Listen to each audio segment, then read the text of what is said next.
आप सभी का ऑनलाइन क्लास में स्वागत है। आज हम राजनीति विज्ञान के परंपरागत और आधुनिक दृष्टिकोण के अर्थ, परिभाषा और क्षेत्र के बारे में इस वीडियो में अध्ययन करेंगे। आइए सबसे पहले हम देखते हैं राजनीति क्या है। आप इस पर विचार कीजिए कि राजनीति क्या होती है, और कुछ हमारे सामने सवाल भी खड़े होते हैं कि क्या राजनीति प्राचीन और वर्तमान समय के सभी मानव समाज की विशेषता रही है? क्या राजनीति विशिष्ट संस्थाओं के कार्य क्षेत्र से संबद्ध है, या छोटे बड़े औपचारिक अनौपचारिक सभी समूहों एवं संगठन में पाई जाती है? और कौन सी ऐसी मानवीय गतिविधियां हैं या अवधारणाएं हैं जिनको हम राजनीतिक कह सकते हैं? इन प्रश्नों का उत्तर देना थोड़ा जटिल है, फिर भी हम इनका उत्तर खोजने का प्रयास करेंगे। राजनीति शब्द जब भी हम सुनते हैं, हमारे मस्तिष्क में सरकार, राजनेता, संसद और चुनाव आदि की तस्वीर उभरती है।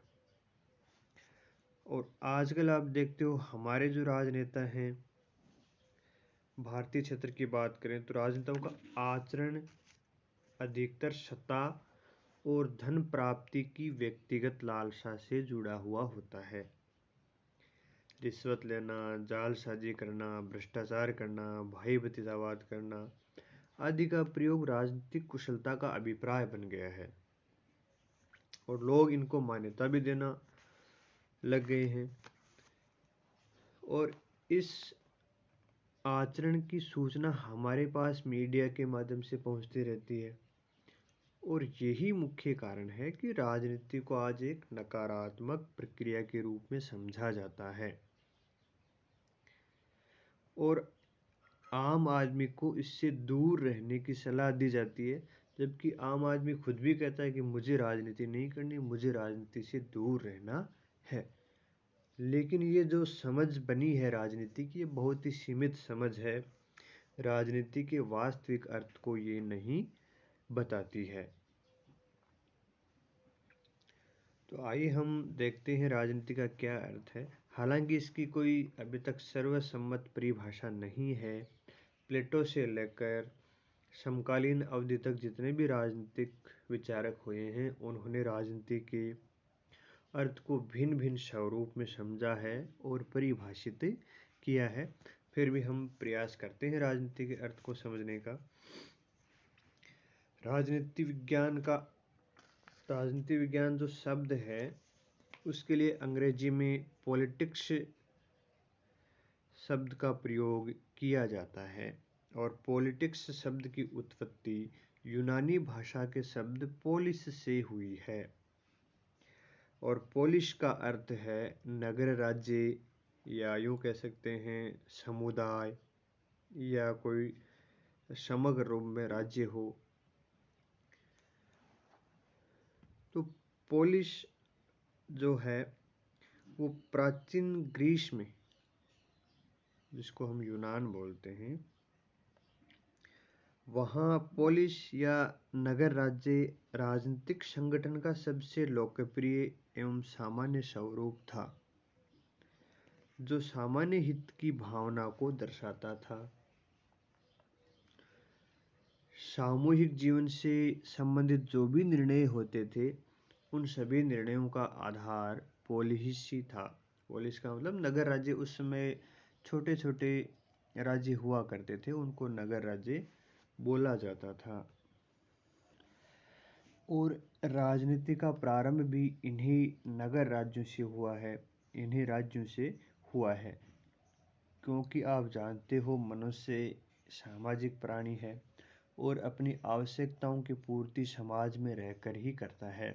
और जहाँ समाज होता है, वहाँ लोगों के बीच में मतभेद भी होते हैं, संघर्ष भी होते हैं, विवाद भी होते हैं, और लोगों के आपसी जो संबंध हैं उनको नियमित करने के लिए, और साथ ही लोगों के विवादों, मतभेदों, संघर्षों का निवारण करने के लिए समाज में किसी ऐसी संस्था की आवश्यकता होती है जिसका नियंत्रण सभी पर बाध्यकारी हो। और ऐसी संस्था थी उस समय नगर राज्य, जिसका सभी लोगों के ऊपर नियंत्रण था। तो उस समय नगर राज्य ही लोगों के सामूहिक जीवन या उनके जीवन से संबंधित निर्णय करने का आधार था, और इसी से ही राजनीति का प्रारंभ हुआ है।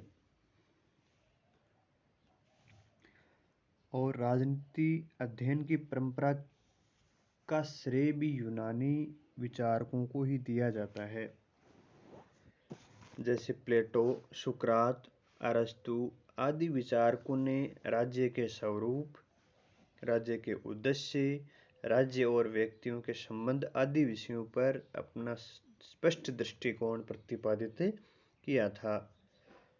यूनान में राजनीति शास्त्र के अध्ययन का संबंध नगर राज्यों से था, और नगर राज्यों के सैद्धांतिक, संस्थाओं का और प्रक्रियात्मक पक्षों से राजनीति विज्ञान का संबंध रहा है।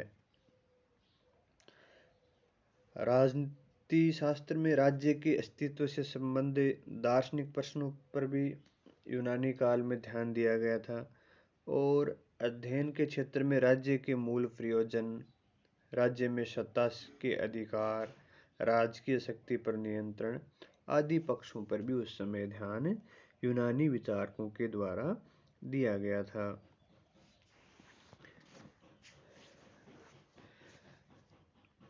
आइए अब राजनीति विज्ञान के परिभाषा की तरफ चलते हैं। तो राजनीति विज्ञान का अर्थ और परिभाषा के संबंध में विद्वानों में मतैक्य का अभाव पाया जाता है, एक मत नहीं पाया जाता है। जितने विचारक हैं उतनी ही परिभाषाएं हैं और उतने ही इसके अर्थ बताए जाते हैं। एक विचारक थे गार्नर, उन्होंने इसी दुविधा को ठीक करते हुए लिखा है कि राजनीति विज्ञान की उतनी ही परिभाषाएं हैं जितने इसके लेखक। फिर भी हम इसकी परिभाषाओं को समझने का प्रयास करते हैं।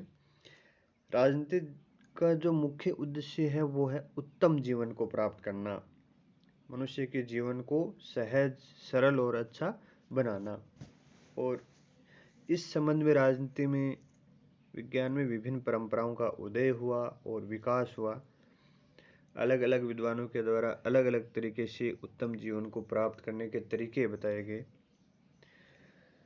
और इसी संबंध में राजनीति विज्ञान के अलग अलग विद्वानों ने अपने अपने दृष्टिकोण एवं विचारों के अनुसार पृथक पृथक परिभाषाएं दी हैं।